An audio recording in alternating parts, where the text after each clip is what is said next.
Coach, great to meet you. Hi, Matt.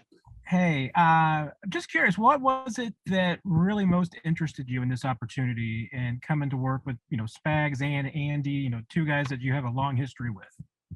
Well, it's kind of probably a question that gets answered on a different front. Number one, Andy and I were together in college at two different spots at UTEP and Missouri and at the Green Bay Packers. And then Spags and I were together at the St. Louis Rams and the New Orleans Saints. So I've got a little history with them. But I think the big thing is, Matt, number one is obviously the quality of the organization. As a coach that's a little bit longer in his career, the ability to win and win now, that's always important. And probably last but not least, my wife got tired of seeing me sitting around the house, so she told me to go out and get a job. Let's go next to Herbie Tiopi. Go ahead, Herbie. Hey, Coach, how are you? Welcome to Kansas City. Thanks, Herbie. Nice to see you. And I have to apologize. I butchered your name earlier. I'm sure Spags might have told you, but I got it now. Flajole, I got it. So well, that's okay, Herbie. When I was in El Paso, they called me Flajole. So you're doing okay. You're better than most. Two quick questions here for you. The first one, obviously, given your history with coaching linebackers, how excited are you when you got two young linebackers like Willie Gay and Nick Bolton to work with them?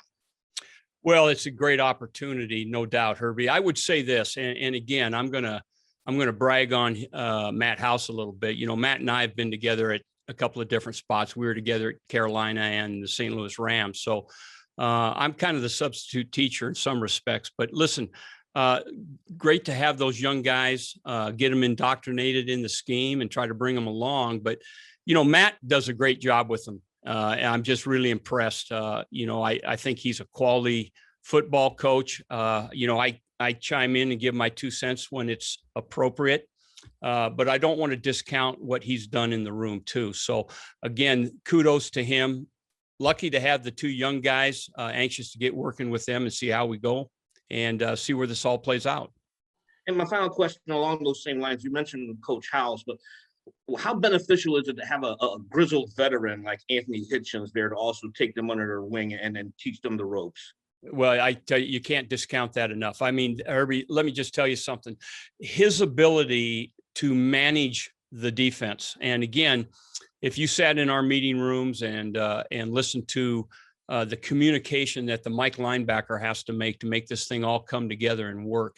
It's a tall chore, and Anthony is really good at it. I mean, I always kid him. I said, he'll make a bunch of checks at the line of scrimmage, try to get us in the right defense and get the defense just the way we want it. And I say, Hitch, you got to go and ask for a pay raise, all these different communications that you got going along. But again, it doesn't, I don't lose sight of it as an older coach.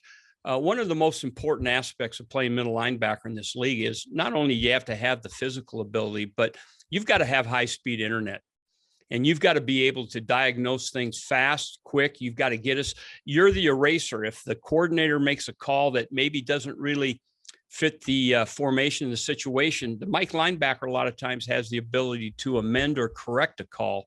And that's where Hitch, in my opinion, is so valuable because he's such a sharp guy. He has a good feel for the scheme. And I think he can really do that. And you need that. And we're lucky to have him. Let's go next to Matt McMullen with Chiefs.com. Go ahead, Matt. Hey, Coach. In your years, over the years, seeing how linebackers in that position has evolved, how has it changed in your experience in your years of coaching? And how does the group that you have here kind of fit what the position is now? That's a good question, Matt. I think probably as you guys are all aware, the linebackers have really become just bigger DBs. This game is space play, ability to play in space and move.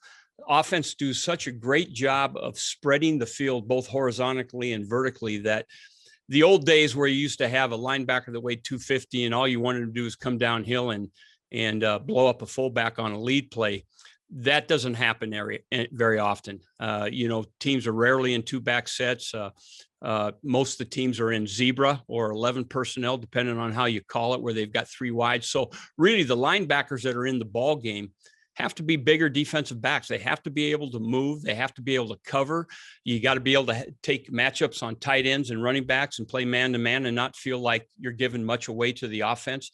So the physical description of of those players has changed dramatically over the course of my career. We'll go last to Matt Derrick again. Go ahead, Matt.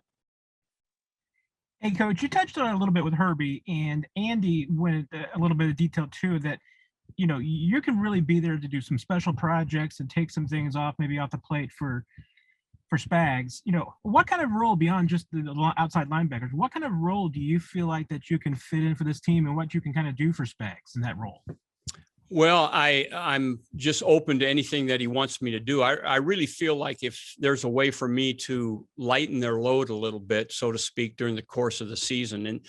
And listen, Matt, I've been a coordinator, I've been a position coach, so I know the time constraints that go into those guys doing what they do and at the high level that they do it. So again, if that means that, you know, I'm drawing cards at nighttime for the next day's practice, if Steve needs me to research third down and maybe categorize protections, things like that, I'm really going to say that I'm going to try to be a jack of all trades and somehow find time that I can help them so they have more time to get ready for their position meetings, if you know what I mean. Because a lot of times you get through looking at tape and it's late at night and you still got to draw the cards for the next day. And then you're saying to yourself, I got to get ready for my meeting the next day.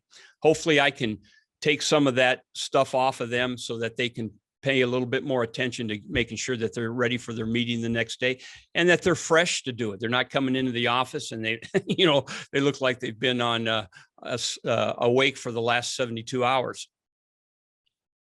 Coach, we appreciate your time. Thanks for joining us. All right. Thanks, guys.